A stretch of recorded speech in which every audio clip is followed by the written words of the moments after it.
Good morning student. Class ninth subject physics. देखिए lesson second हम हैं और अब फ्रिक्शन पढ़ते हैं। Friction A hidden force that always acts against the direction of the motion is called friction. देखिए friction जो मैंने क्लास एट्थ में आपको पढ़ाया था कि फ्रिक्शन एक फोर्स है, एक हिडन फोर्स है। ठीक है, फ्रिक्शन एक हिडन फोर्स है, यानी कि जो फोर्स दिखाई नहीं पड़ता है और ये हमेशा जो मोशन का डायरेक्शन होता है उसके अगेंस्ट यानी उसके विपरीत कार्य करता है। ठीक है, और इसी फ्रिक्शन के कारण ही हम अनेक कार्य हो सके। जैसे हम लोग वॉक करते हैं, हम लोग चलते हैं, तो जो हम लोग चलते हैं, ठीक है, तो वो फ्रिक्शन के कारण ही चल सकते हैं हम लोग। जैसे मान लिया कि जैसे कि आप चल रहे हैं तो एक फोर्स आप आगे की ओर लगाते हैं, ठीक है, और उसके अपोजिट एक हिडन फोर्स जो होता है उसके अपोजिट लगता है। ठीक है, जैसे मान लिया कि आपने इधर फोर्स आपने लगाया, आपने एक फोर्स इधर लगाया आगे चलने के लिए, और जब ये फोर्स आपने आगे की ओर चलने के लिए लगाया तो इसके यानी कि इसके विपरीत एक फोर्स भी लगेगा। तो जब दो फोर्स होंगे तब उसी के बैलेंस से आप खड़े रह पाओगे। ठीक है, तो इसे फ्रिक्शन कहते हैं। ठीक, यानी एक हिडन फोर्स, और हर चीज़ में फ्रिक्शन होता है। जैसे मान लिया कि जब फ्रिक्शन कम हो जाता है, ठीक है, तो फिर चलना मुश्किल हो जाता है। ठीक, जैसे मान लिया कि काफ़ी कीचड़ हो गया है, ठीक, या फर्श बहुत चिकनी है, तो फ्रिक्शन बहुत कम हो जाता है, उसमें हमें वॉक करने में या किसी चीज़ को पकड़ने में बहुत कठिनाई होती है। ठीक है, तो ये फ्रिक्शन है। और इसके बाद फिर जब इसका चैप्टर आएगा तो इसको मैं और डिटेल में पढ़ूँगा। इसके बाद आपका है न्यूटन्स लॉ ऑफ मोशन। ठीक है, देखिए न्यूटन एक साइंटिस्ट थे और उन्होंने मोशन के 3 लॉ दिए हैं। ठीक है, 3 लॉ।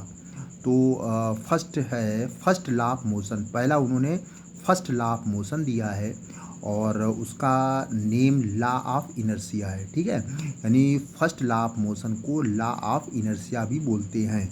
ठीक, अब फर्स्ट लॉ में उन्होंने क्या बताया है देखते हैं। An object remains in a state of rest or of uniform motion in a straight line unless compelled to change that state by an applied force।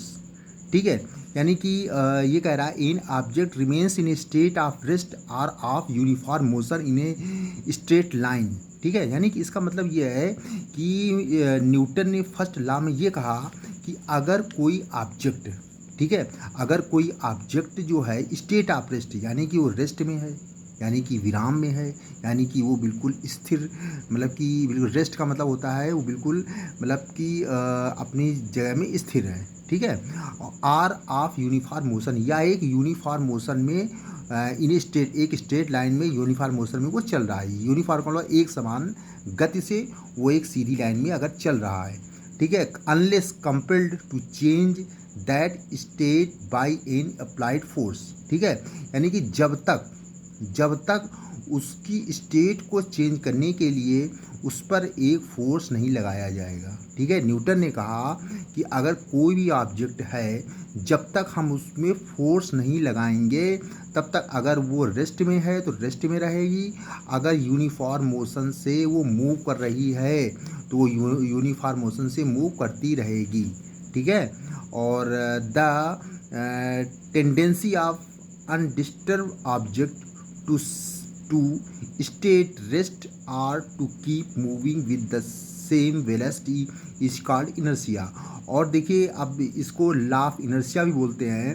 तो इनर्शिया, ये इनर्शिया के बारे में भी हम लोग देख लेते हैं क्या है। तो देखिए the tendency of undisturbed object, यानी कि जो अनडिस्टर्ब ऑब्जेक्ट की जो प्रवृत्ति होती है टू स्टे एट रेस्ट, ठीक है, या वो रेस्ट में रहे, or to keep moving with same velocity, या सेम यानी एक समान वेग से वो गति करती रहे, उसे ही इनर्शिया कहते हैं। ठीक है, यानी इनर्शिया का मतलब हो गया कि अगर कोई ऑब्जेक्ट स्थिर है, स्टेट यानी रेस्ट में है, रेस्ट का मतलब होता है वो विराम में है, यानी कि वो स्थिर है। ठीक है, तो वो स्थिर ही रहेगी, वो रुकी रहेगी, वो रेस्ट में रहेगी, या अगर सेम वेलोसिटी से मूव कर रही है तो सेम वेलोसिटी से मूव करती रहेगी। ठीक है, इसे ही हम लोग इनर्शिया कहते हैं। और जब तक कि उसमें फोर्स न लगाया जाए, ठीक है। ये अगर कोई चीज़, कोई ऑब्जेक्ट अगर स्थिर है तो स्थिर रहेगी, और अगर एक समान वेग से मूव कर रही है तो मूव करती रहेगी। Due to this reason the first law of motion is also known as the law of inertia. इसीलिए फर्स्ट लॉ ऑफ जो मोशन है उसको लॉ ऑफ इनर्शिया भी बोलते हैं। ठीक है, थैंक यू।